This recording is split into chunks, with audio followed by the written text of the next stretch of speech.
আসসালামু আলাইকুম। আজ আমি আপনাদের সামনে হাজির হয়েছি আমার পড়া বর্তমান সময়ের অত্যন্ত রোমাঞ্চকর একটি বই নিয়ে কথা বলার জন্য। আমার হাতে যে বইটি দেখতে পাচ্ছেন, বইটির নাম হচ্ছে চন্দ্রসূত্র। বইটির লেখক বর্তমান তরুণ সমাজের মধ্যে আলোচিত এবং সমালোচিত আমরা যাই বলি, সে লেখক মোহাম্মদ ফিরোজ হোসেন। বইটি এসেছে অমর একুশে গ্রন্থমেলা 2025-এ সাহিত্যপিডিয়া প্রকাশনী থেকে। বইটি প্রস্তুত করেছেন ফারিয়া তাবাসসুম।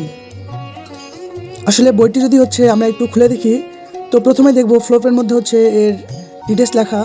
এরপরে বইয়ের পৃষ্ঠা থেকে শুরু করে বাইন্ডিং সব কিছু আসলে অনেক বেশি সুন্দর, পৃষ্ঠাগুলো মানসম্মত। প্রথম ফ্লোপের মধ্যেই পুরো গল্পের একটা সামারি আমরা দেখব এখানে। দ্বিতীয় ফ্লপে বায়োডাটা, যেটা লিখছে কবি রহস্য শর্মা। যদি আলাদা করে বলতে যাই তাহলে প্রতিটি গল্পের পরেই এমন একটা সামাজিক পিকচার আপনারা দেখবেন, যেই সামারি দেখলে আমরা পরবর্তীতে কী হতে যাচ্ছে আমরা একটু ধারণা নিতে পারবো। এটি 86 পৃষ্ঠার 6 ফরমার একটি বই এবং ওভারঅল আপনার হাতে নিলে মনে হবে সুন্দর মানানসই একটি বই। বইটির প্রচ্ছদের মধ্যেই মূলত এর কাহিনীগুলো গেস করা যেতে পারে।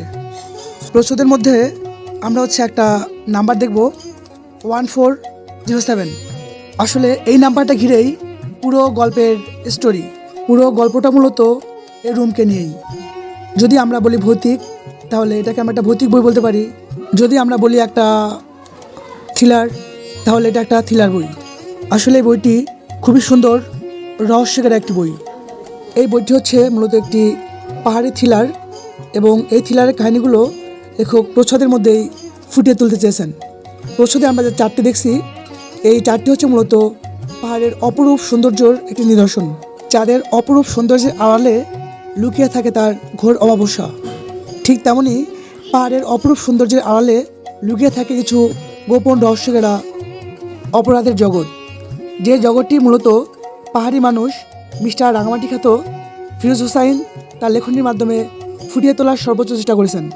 এই উপন্যাসটি মূলত একটি বাস্তবধর্মী সত্যি কাহিনী অবলম্বনে লিখিত, তাই পাঠকরা বইটি পড়লে সৌন্দর্যের আড়ালে পাহাড়ে যে অপরাধের জগৎ থাকে, সেই অপরাধের জগৎ সম্পর্কে খুব ভালোভাবে জানতে পারবেন। যারা থ্রিলার পছন্দ করেন, আই থিঙ্ক তাদের জন্য এটা খুব ভালো একটা বই হতে পারে।